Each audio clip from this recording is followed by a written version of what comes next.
हमारे नीतीश कुमार जी ने समझा कि बिहार के बच्चों को किताब के साथ साथ सुरक्षा भी चाहिए। आप जानते हैं मैं एक कलाकार भी रही हूँ। मैं जब पहले आती थी तो पहले की कहानियां सुनती थी, अरे बउआ 5-6 बजे के बाद गाड़ियों से नहीं जाके छे एना एना एना कत जेबे कार्यक्रम नहीं हो सके छे। लेकिन अभी बिहार में हम रात भर घूमते, रात के 3 बजे मैं खुद दरभंगा से आई और पटना में अपने घर में पहुंची, बहुत सुरक्षित। बीजेपी का मतलब ही है बेवकूफ जाहिल प्रवृत्ति के लोग। बीजेपी में जाते ही सबसे पहले बेवकूफी और जाहिलपंती करता है, उसी को बोलते हैं बीजेपी। ये है मैथिली ठाकुर, जो पहले सिंगर हुआ करती थी।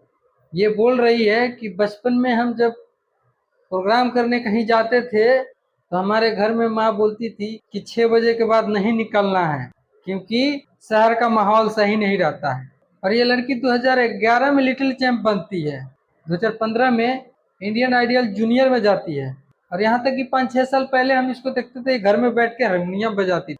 और ये बात कर रही है कि हम बचपन में जब हम प्रोग्राम करने जाते थे। अबे तुम जब लिटिल चैंप बनी 2011 में, तब भी उसी नीतीश बाबू का सरकार था जिसका तुम बात कर रही हो, जो बोल रहे थे कि एजुकेशन के साथ सुरक्षा भी जरूरी है, उसी की सरकार थी। तो तुम उसी के सरकार में सुने होगे, और तुम अपने आप को बोल रही हो कि हम रात को कभी भी निकलते हैं तो सुरक्षित पहुंच जाते हैं। तुम तो पहुंच जाते हो, लेकिन अभी हाल ही में पटना शंभू गर्ल्स हॉस्टल में जो लड़की का रेप हुआ, वो तो हॉस्टल के अंदर थी, उसको सुरक्षा क्यों नहीं मिला? है जवाब, ये तुम्हारा गलती नहीं है, ये असर ही ऐसा होता है। बीजेपी में जाते ही बेवकूफ़ी और जाहिलपंती करते हैं लोग, तो तुम्हारी गलती नहीं है। और तुम शिकायत करना चाहती हो कि हम आरजेडी का शिकायत कर देंगे, नहीं हो पाएगा।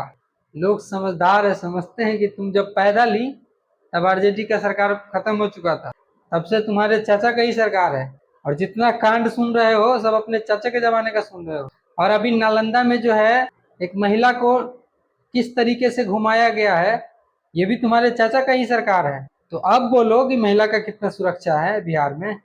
तो बोलने से पहले सोच समझ लिया करो कि क्या बोल रही हो, एकदम जाहिल लग रही हो।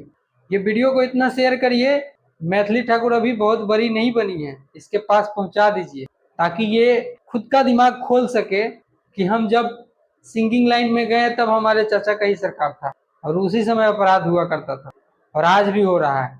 अभी भी सुरक्षित नहीं है महिलाएं, तो सोच समझ के बोला कर। जय हिंद।